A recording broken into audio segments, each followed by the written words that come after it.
What's up, glitches? Welcome to my rambling review. Lies of P. Insert obvious P joke here. So, long story short, I'm gonna try and probably keep this as plain as possible.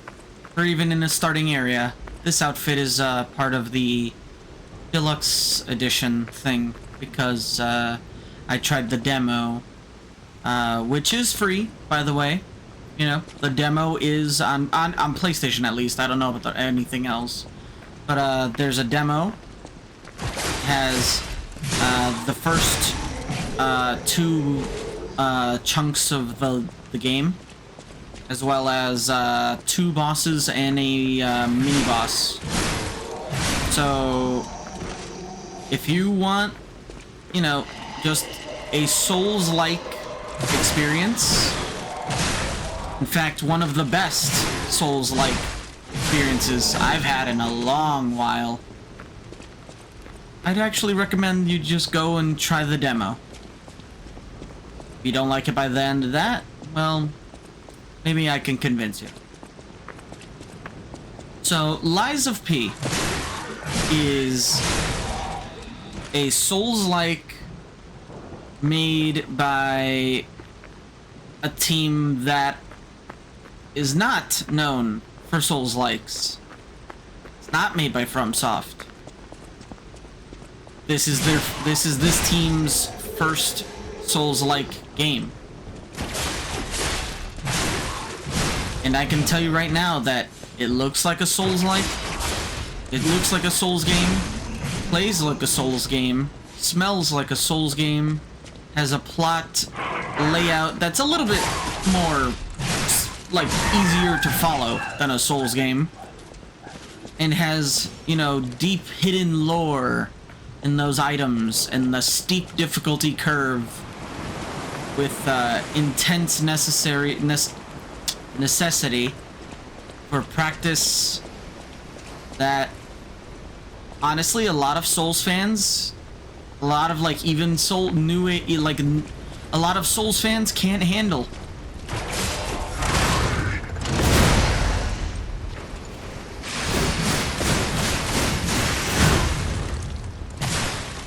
For example,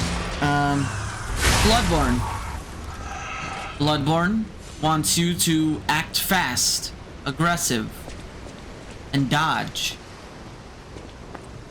Then there's Sekiro by FromSoft as well. And that game wants you to learn to parry and to use your technology arm. Hotel Crot. I do love this view. It is a To nice use your view, metal but arm in must be Sekiro to do all kinds of fancy attacks and special moves, as well as to parry, probably the most important thing. And then, of course, regular Dark Souls or Demon Souls, your choice. You know, teaches you like how the general control of weapons and different fighting styles can be. This game is made by people that definitely know what they're doing. Because this game forces you to know all of that. Ow. You can't get away in this game, Lies of P, with just knowing how to dodge and counter, by just knowing how to use your mechanical arm, by just using your consumable items. This game demands that you use all of your skills. All of them. And that's what makes it both a familiar gameplay experience to a longtime Souls fan, but also what makes it unique at the same time, if that makes sense. You know, like, it shares a lot of DNA, and I mean a lot of different pieces of DNA with a lot of different Souls games, but combines them together in a more strict? No, that's not right. Puts them together in a way where you need to learn them all. Where it kind of forces the player to learn how to do everything. Or something later, like bosses or elite enemies, will just crush you. But I should probably get to other things, like this is your equivalent of a bonfire. These are the menu on the left shows like your upper bar and your lower bar, similar to how Dark Souls and Bloodborne do it. This is your Estus flask. These are pulse cells. This is your special cube. You'll get that later in the game. And it works similarly to Elden Ring's like wondrous physic flask thing. You know, where you can adjust it for different purposes later in the game. Your weapon, of course, will break, and you can see the meter on the right-hand side, the gray meter. That's your weapon break bar. The more you use your weapon, the more that bar goes down. And you use your built-in weapon grinder, like you have a weapon grinder that's permanent on the bottom bar, to fix your weapon back up. You could top off your weapon durability before you head into a difficult battle. You'll eventually even be able to combine elements into your grinder to give your weapon a nice little electric edge that can inflict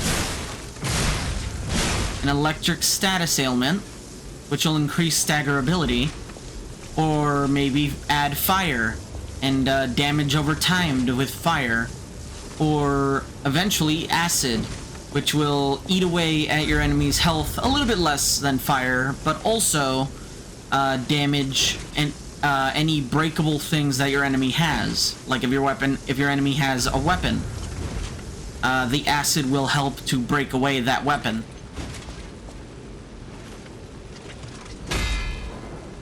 And of course, as I said before, you want to learn how to perfect parry, or to parry. Like, you can block. Blocking you'll still take damage when you block, but you'll take so little, or so much less, that it won't really matter too much. But your big bonus that you want is that red glow, which is a perfect parry. Doing perfect parries, or landing enough hits to your enemy, will cause their health bars, including bosses, to glow white. As you can tell with this dummy, with this training dummy. Watch his health. It's just a red bar. Ow. Give me a second. Apologies. That's one. Okay, see right now the health bar is glowing white. You can then hold R2, or the equivalent of your strong charged attack, and that'll stun your enemy, including bosses, and allow you to do a fatal blow, an extremely powerful critical attack. You can also backstab, but you can't do that with, you know, a training dummy. But that's how you're gonna be doing your big damage. So, you know, just something to keep an eye out for. And you're definitely gonna want to use consumables as well. Like, this game has a lot of consumables. You know, some that cause fire, electric, acid, some just generally strong throwables that you can just use, consumables for more ergo, the equivalent of a Souls game's souls, you know, your money and your experience, as well as a bunch of other useful items. I would highly recommend you learn how to let you feel free to use these items. Unlike most Souls games, these items are extremely powerful and will help you out significantly. Apologies for the noise in the background. Now, originally, I was actually going to try and fight a boss for you, but I kind of got caught up in how much I love this game that I ended up killing the boss that I was supposed to show you. My bad. All in all, the most I can say is that Lies of P gets a solid 9 out of 10 glitches. I really need to make a scoreboard or a rating score thing. Maybe someday. But 9 out of 10 glitches. This is a Souls-like that is so good at imitating the Souls formula and doing it well that honestly, and this might seem like heresy, I like it more than half of the Souls games made by the actual From Software. So, let that, you know, put some perspective in. If it helps, you can also eventually get costumes, some ridiculous costumes and such to make your character a little bit more customizable, and only this one is a pre-order thing. The rest are like you can get them throughout the game by exploring, finding hidden secrets, defeating mini bosses or NPCs. This one's a pre-order bonus. Freaky head. And one last thing that might be able to convince you. If you have a particular fighting style, eventually you'll be able to do this. Weapon assembly. Where you can take a weapon's blade and combine it with a different weapon's handle. The blade determines the length of the weapon, the speed of the weapon, and the base power of the weapon. Whereas the handle determines the weapon's moveset, as well as the weapon's scaling. You know, motivity for strength, technique for dexterity, and advance for, well, like magic, the equivalent of magic. Fire, electric, and acid. And you can combine all kinds of weapons. You could put a giant butcher's knife on a rapier handle and wield it like a rapier, like just with stabbing, poking attacks with a cleaver. And it would, sure, probably not the most effective thing, but you can do it. You could stick an extremely big, heavy metal handle, or heavy metal blade onto a spear and make that like an extreme, the equivalent of a hammer, of a long-range hammer. Or stick it on a fast, close-range thing and just make a strong, like, kind of sort of punching, like imitation punching weapon out of it. You can combine a lot. The weapon combination potential is ridiculous, and there's pretty much guaranteed going to be a weapon out there for you.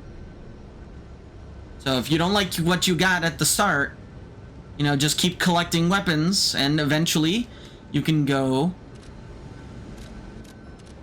to the main central hub called the Hotel Krat, where there's salespeople, there's a little training area, there's an area that you combine and upgrade all of your pieces of equipment, whether it's yourself, your souls, boss weapons, 2 stores, your arm, upgrade your weapons, swap out parts, etc., etc.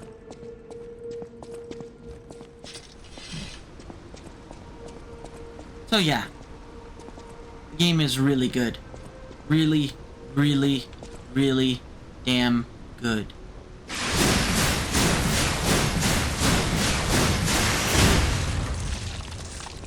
Now, I give it 9 out of 10 glitches. If you're not interested yet, go try the demo. It has a free demo that'll probably take you anywhere from an hour and a half to 3 hours, depending on how good you are. Give it a shot. Go try it yourself. Maybe you'll like it. If you like FromSoft, like Dark Souls, Elden Ring, Bloodborne, Sekiro, you have to try it. You're obligated to give it a shot. I promise you will not regret it. Now, if you need me, I gotta get back to exploring Krot. See you around, glitches. Bye-bye.